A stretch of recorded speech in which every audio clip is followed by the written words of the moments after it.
and people want to shit on things like TikTok or saying, this generation and their attention span. I'm like, listen here, okay? The truth is we're living in an age where there's so much information out there. So the people that are killing it at the moment are the ones that can disseminate the fact from crap and do the critical thinking and piece all that information together in a nice, quick little package, because people bombarded all the time with information. So if you're doing me a favor of taking the top pieces of information that I need to know in a quick little way, like, more power to you. That sounds amazing. Thank you for that.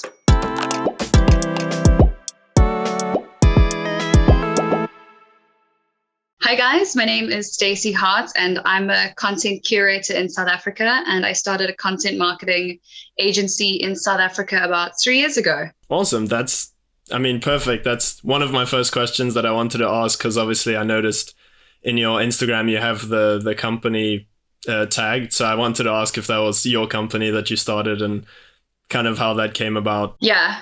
So it's kind of a funny story. I was working when I first moved to Cape Town. I moved from Joburg to Cape Town with I just kind of packed up stuff in my car.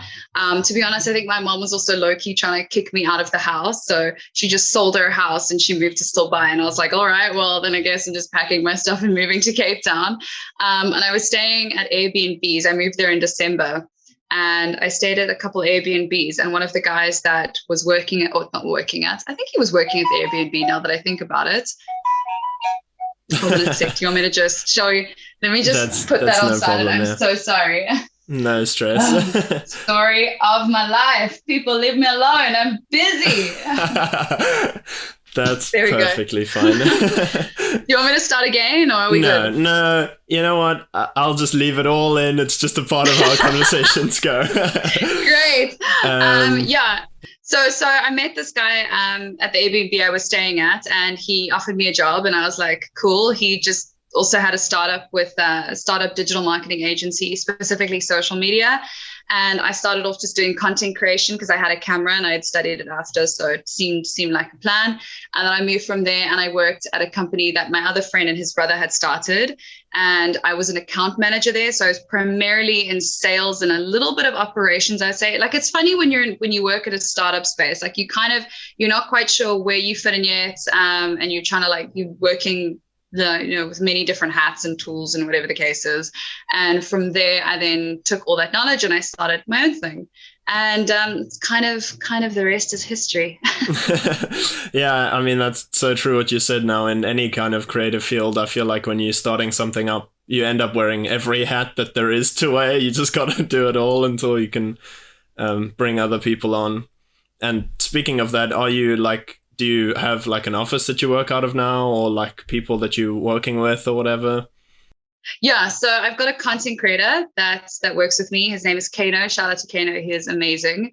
I've got Kelsey, who's my web dev, and then just a nice virtual assistant as well, just to assist me with admin and other stuff. I'd like to get to a stage where I can hire an account manager, just to client expectations and communication and funnel everything through, because I feel like I need to take more of an operations role now. And I went through a stage where I realized very recently that I was putting so much time into my clients' marketing, as I should, because that should be a priority. They're hiring us, right? But I realized I was letting my own stuff fall to the sort of wayside, or whatever you call it. And I realized that's where I got a lot of my passion and my drive from, was experimenting things for myself. I'm someone where you can tell me the stove is hot, but I need to try it for myself. Otherwise, I just, I don't know why. I'm just always okay, cool. That sounds cool.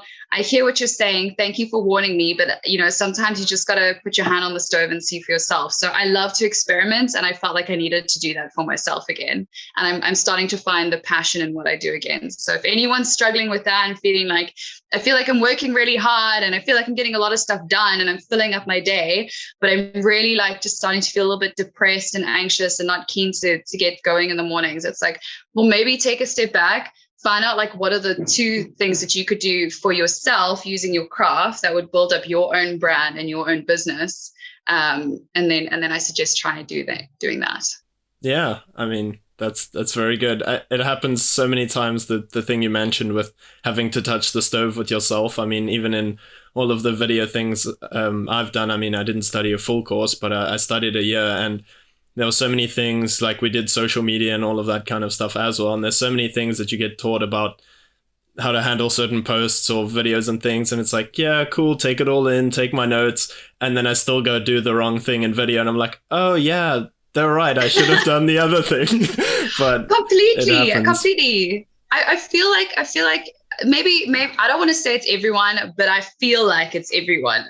Or maybe it's just me, but I feel like, how are you going to do something? How are you going to learn something by just sitting and absorbing information all the time? Like, there's some things you just got to learn by doing. And I stand by that. So that's why I wasn't a huge fan of high school.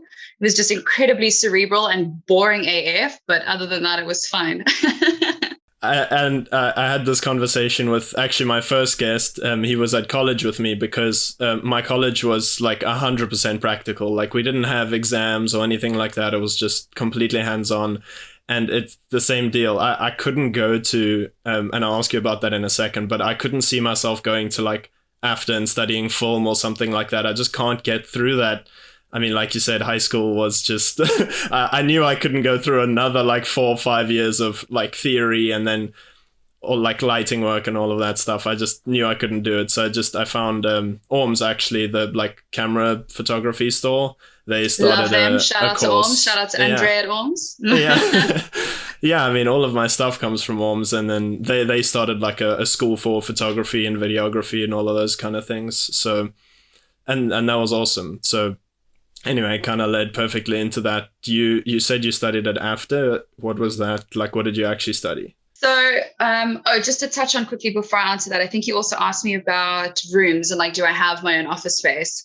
If you're because I assume your main target demographic here is other creators, right? Other content creators or creators within the industry, right? So creators, if you get told that you are not professional enough unless you've got your own like space to work from that you're paying for, tell that person can I swear?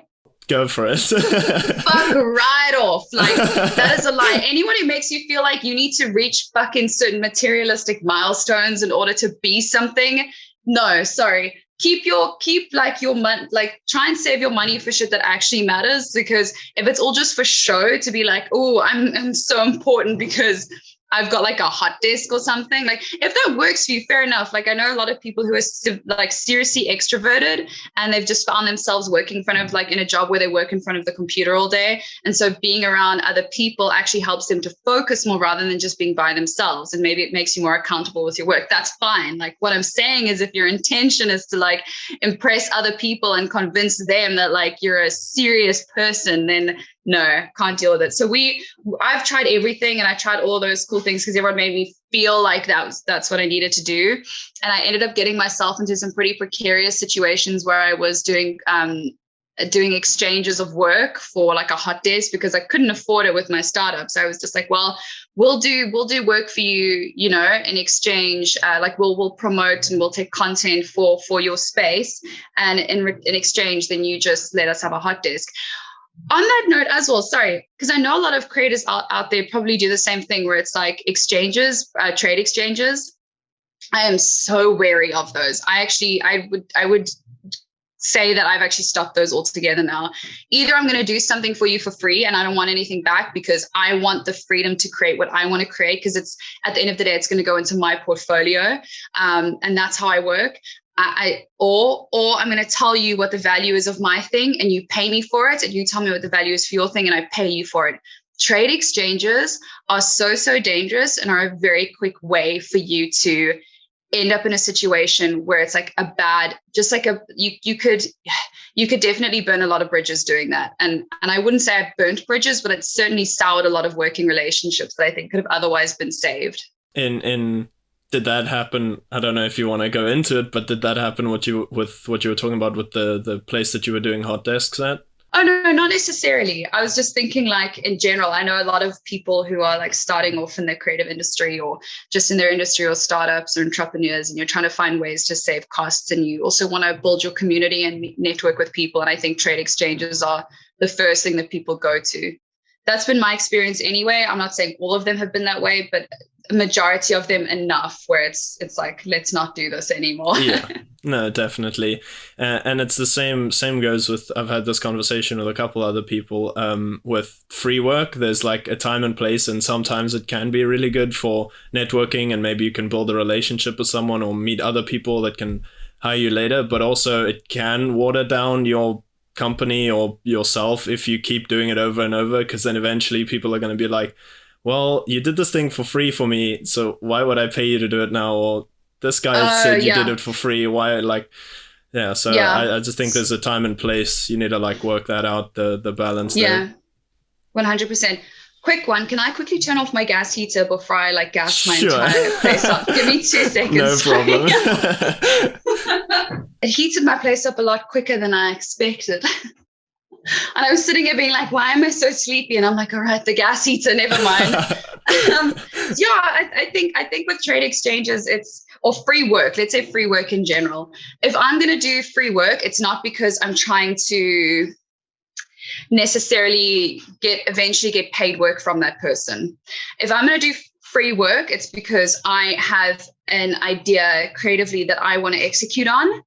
I don't have necessarily the resources for it, and I'm going to like chat to a model who maybe is also looking to get stuff for her portfolio, or often, or like a fashion designer, like, listen, I'm going to be doing the shoot anyway for this person, like, do you want to just give me some of your clothes?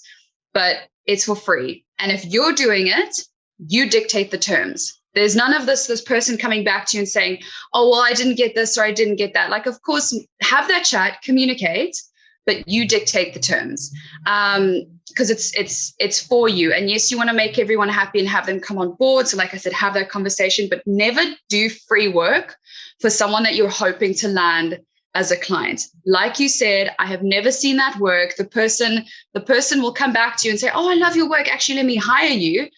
Let me tell you something, that relationship will always be based on the fact that they were like, well, you did this for free, so I don't understand. That you could give the most amazing value, but they will still stand back and be like, but like, I could always try and inch you forward, because you've done this for me for free.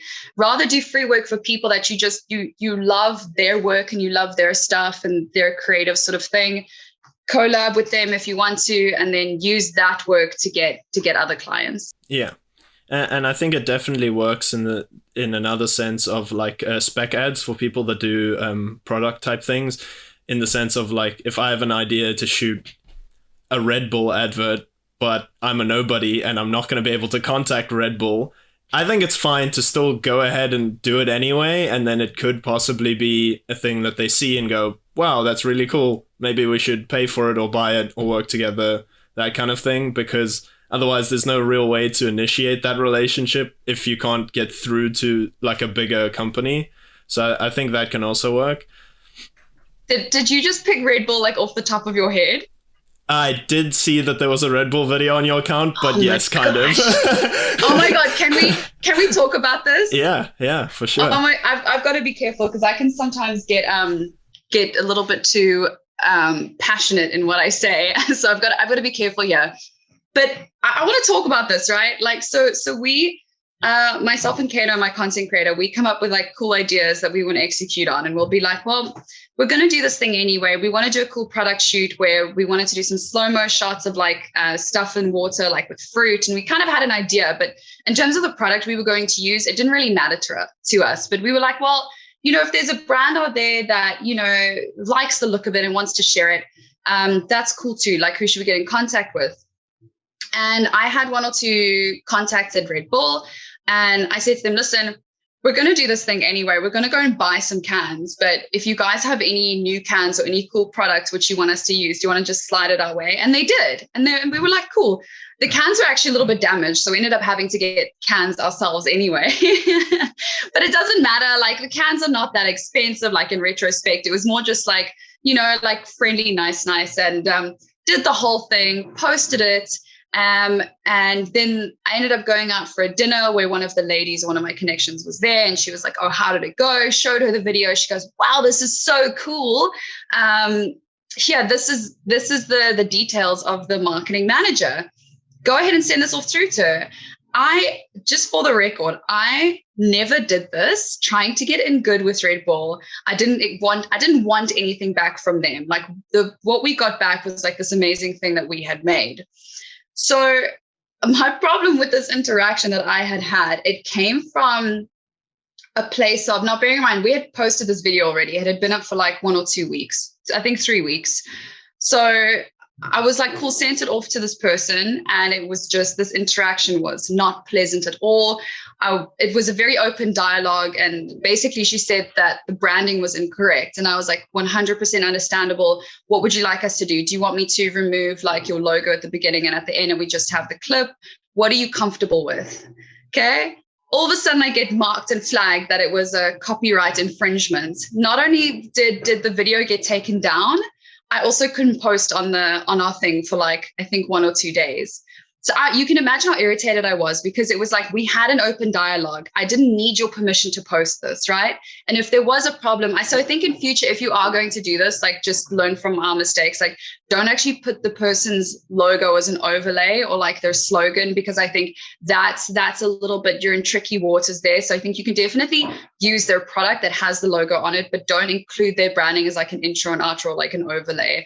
I think if we hadn't done that, then maybe this would have gone a completely different direction. So I'm willing to take an L where necessary, but I still feel like people who put themselves on a freaking pedestal and can't chat to another human like they're a human, like I feel as if we were made to feel like we were at the bottom of some freaking hierarchy in this person's mind, and we weren't even worth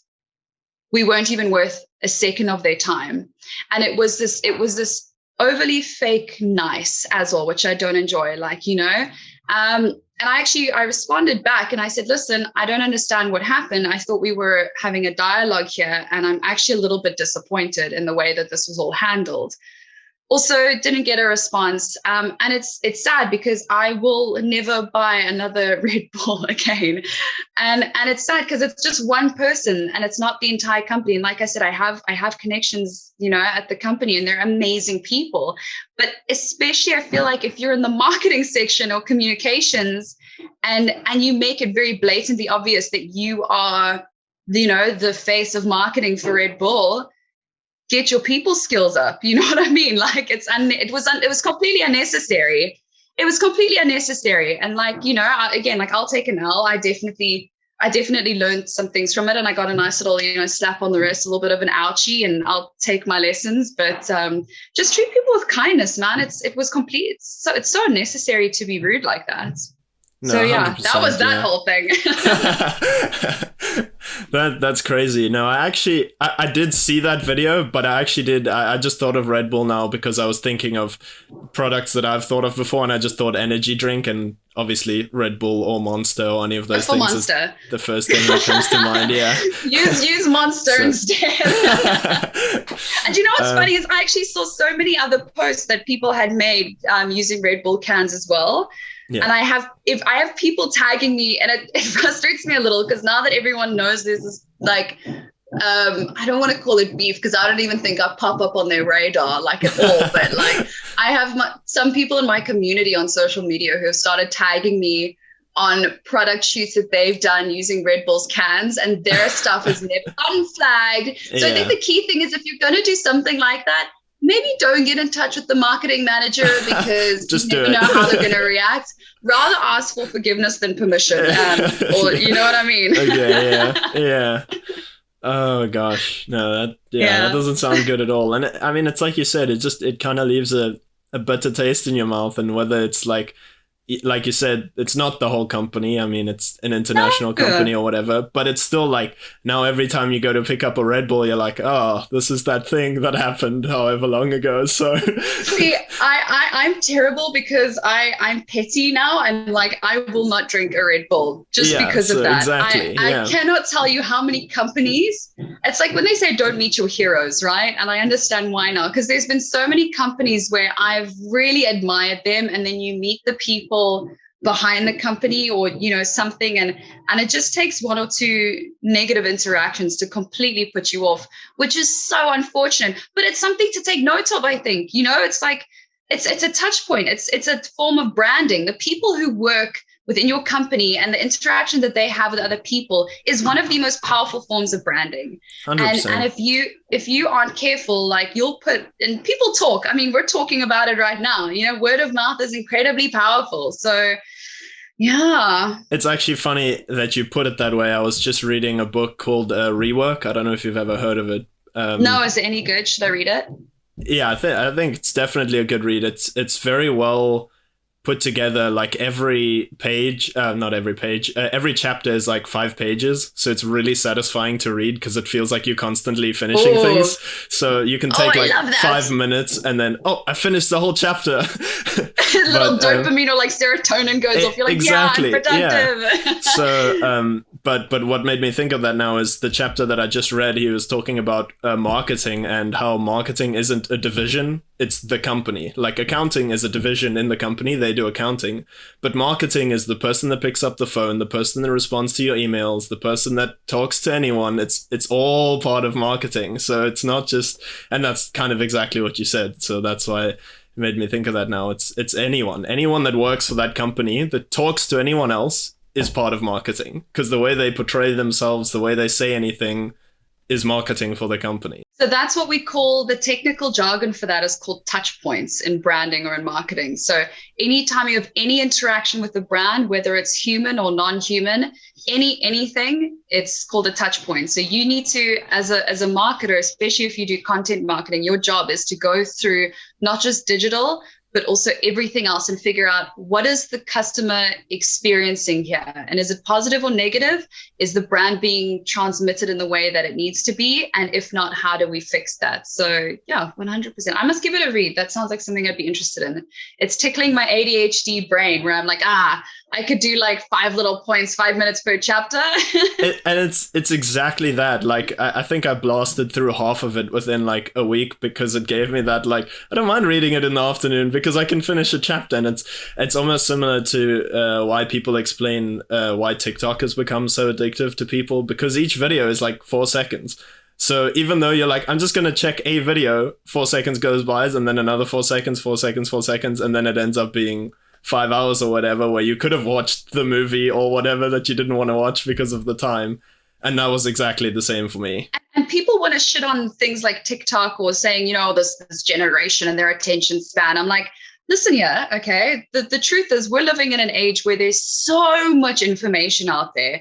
So the people that are killing it at the moment are the ones that can disseminate the fact from crap and do the critical thinking and piece all that information together in a nice, quick little package, because people bombarded all the time with information. So if you're doing me a favor of taking the top pieces of information that I need to know in a quick little way, like, more power to you. That sounds amazing. Thank you for that. Yeah, exactly. And again, that's why I don't know these people at all. It sounds like I'm really like advertising this book, but I'm not. It just was really good. Like, it really shocked me because I've never seen it. And it's not like a picture book, but each chapter has like a little illustration at the start. That's like I almost want to call it a pun, because like it talks about, there's a chapter about workaholics and then it has a bottle that says work on it as the chapter head type thing. And it's all just really engaging and it like keeps you reading more. I love it. I'm definitely going to give it a read now. You sold it to me. If you don't have a book deal with them, or if you don't have them sponsoring it, like, now's the time. Take this little like audio bite or this little piece and just tag them. Yeah. Tag all the find out the publishers, tag them too. I'll definitely, it would be a good sponsor to have, get a book deal. Yeah. Sponsor some get sponsored by some publishing companies or some books. That sounds great. Yeah. I kind of want to circle back before I forget, because I know I will, because I didn't have it written down. But what you studied at after and that whole that whole thing, yeah. Yes. You did ask me a while back. I apologize. At after, I studied a combination of like live performance and film. It was strange back in my day, because we were actually, I'm 27 now. I'm not that old, but we were allowed to have multiple majors. And I think now the structure is different. And thank goodness for that, because when I was doing live performance, we were at the mercy of whatever director and writer, sat together in some weird circle jerk and decided what actors they wanted to pluck. Like, whereas now it's like, okay, actors are assigned to this writer and this director, and like, you don't get to pick your team, because some actors would just not even be picked and they wouldn't have a film. And I was like, I literally complained to them. I was like, how is this okay?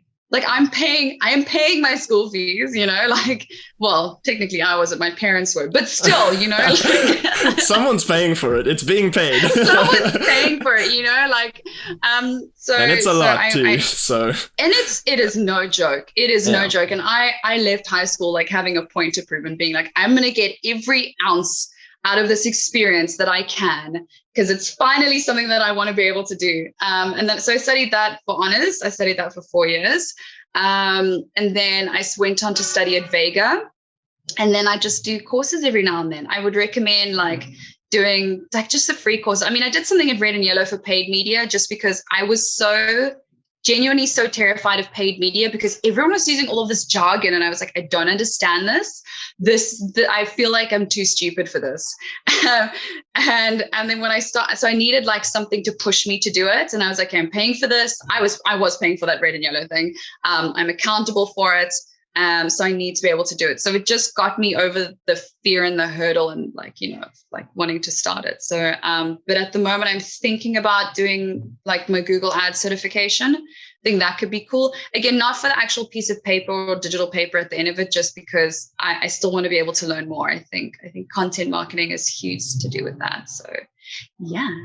Definitely. I definitely think for me, it's important to like always be learning new things. And like you said, I mean, especially in most creative industries, nobody's looking at that piece of paper anyway. They're just looking at the things you can do. So like if it's like you said, something that you don't understand, or even just confidence, like there's a lot of things that I've done purely for that exact reason, is because people are saying things, people are doing things, and I'm like, I have no idea what that means. So even if I could kind of do it, just getting that understanding of certain terms and stuff is like a game changer, whether it's because of, I didn't technically get a degree. I got a certification because I finished the course, but it's recognized, but it's not a degree. It's a certificate, like, and hasn't made a difference so far, because in video, you make a show reel, and if your show reel is good enough, then it doesn't matter, because that's all I can tell you. In the 3-4 years I've been out of school, 3 years I've been out of school, I've not once been asked about my degree or what I've studied or anything like that. The first thing people ask is your demo reel or your YouTube or your show reel or whatever you can give to show what you've done. So, or your podcast now. all the podcasters here. I mean, that's something we've actually started offering at the company I work for now. So it's been a double learning experience. Love it. Yeah. And was that because that they had seen that you had a podcast and they obviously thought that you had the tools and know-how? It was kind of like an equal. I hadn't started when we started at work. I hadn't started my podcast yet, but I'd been trying to start for a very long time. And then because we have retainer clients that we sign on for like months at a time or whatever, and one of them wanted to exchange one of the videos in the monthly deal for a podcast, and we did it. And then my boss bought a Rodecaster, so it's all the proper mics and switchboards and stuff.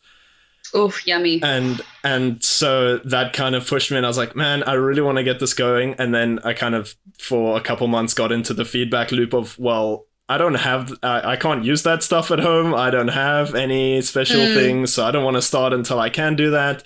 And then eventually I was just like, it doesn't really matter. I just need for the first however many episodes, there's not going to be many people paying attention anyway. So it's exactly like no one's even going to see this probably. So let's just have some fun and let's learn some stuff, And I agree. And learning, especially like once you start getting things out there, you learn on every episode. So yeah, I agree. Have you found I was chatting on Clubhouse the other day because I'm also like starting up my podcast again. The one thing I struggle with is like I'm really good at getting things started. I need like someone to reverse engineer.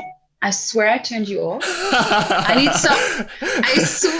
the hell? I need someone to like reverse engineer me who can like say, okay, Stace, we've got this thing like structured every single time, because I am really into novelty and nuance and like new experiences. So I'll start something, I'm like, this is so much fun, I figured it out, and then fuck off. And I'm like, no, Stace, we actually need to do this, even if it's boring, even if you feel like, and it's, I always think it is going to be boring. And sometimes it is, but once you like with this, I'm sure sometimes you think, gosh, do I have the time for this? Do I want to do this? And when you start talking to the person, you're like, oh yeah, this is why I do this. Okay, this is fun. I enjoy this. Exactly. Yeah, definitely. I can't wait to see you like become super, super famous with your podcast. And then this is going to be like one of those really olden like goldies that people are going to dig up and be like, oh my gosh, like who even is this person? Like, look at the 5th episode. Oh my gosh. Yeah, exactly. So is there any other like questions that you feel like someone like you, I don't know, your audience is well defined enough. I know this podcast is pretty new, but do you feel like there's something that like they really want to know? Something that I can maybe problem solve or answer? I did just want to ask, nothing off the top of my head, but because you're running the company basically and stuff, and you mentioned when we were trying to schedule the session that you went to gym in the morning, and that was pretty early. So I just wanted to ask about your, like, what is your daily like routine when you don't have a bunch of meetings and stuff, I guess? Like, what is your normal day-to-day? My normal day usually does have meetings in it. So I will wake up at 5 a.m. for gym. Not every day.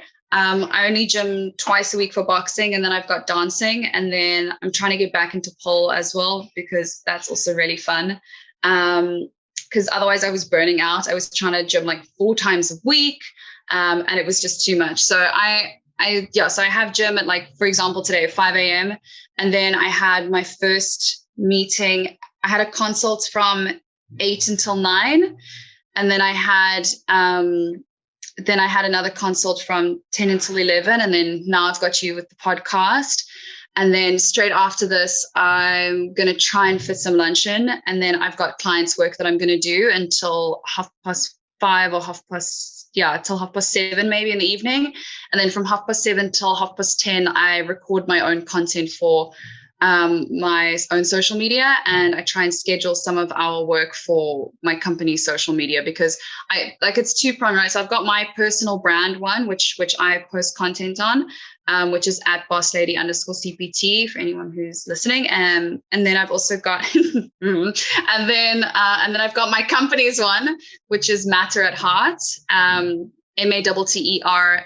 I actually had to think about that, felt like a spelling bee right there. And then I try and take our previous work, and sometimes you have to wait a while, which is irritating, because then I'm the kind of person where I want to have small tasks that I can do throughout the day, but I need to be able to start and complete it within the same day, because otherwise I lose interest. So that's what frustrates me, is if I'm waiting for a client to post something and give it a bit of time for it to do its thing,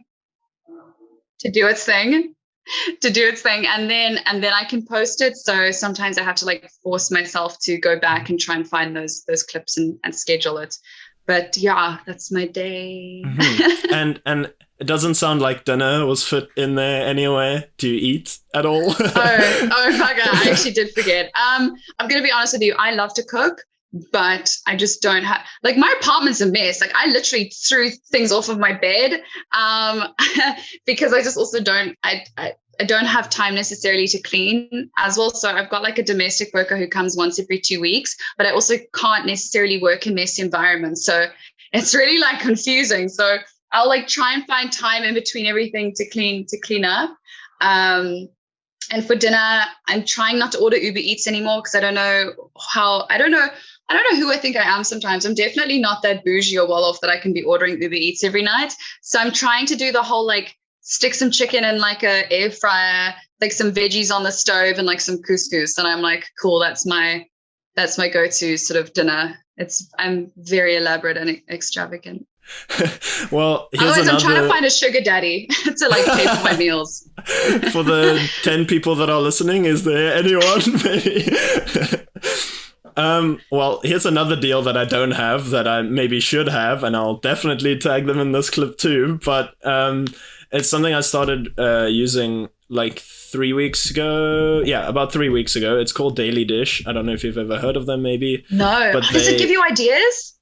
They send you everything. So it's 1,200 Rand a month, and they send you. Okay, so for me, I live with my family, so we do 4 meals for 4 people, and it's 1,200 Rand. So if you're just doing for 1 or 2 or however many people, it'll be significantly less. But they'll send you on a Monday. They send you all the ingredients and little recipe cards, and then just in the night, it's like 30 to 45 minutes. You just take all the ingredients out. It's all exactly measured. You just kind of need to throw it together. My goodness. And is that 1,200? I mean, this isn't really relevant to the podcast anymore, but like out of curiosity, is the 1,200, is that for the entire month? Mm-hmm.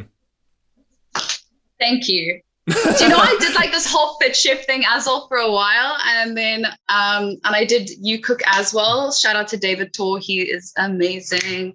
Is that the right? I hope that's his company. I hope I'm like thinking, I hope I'm matching up the people.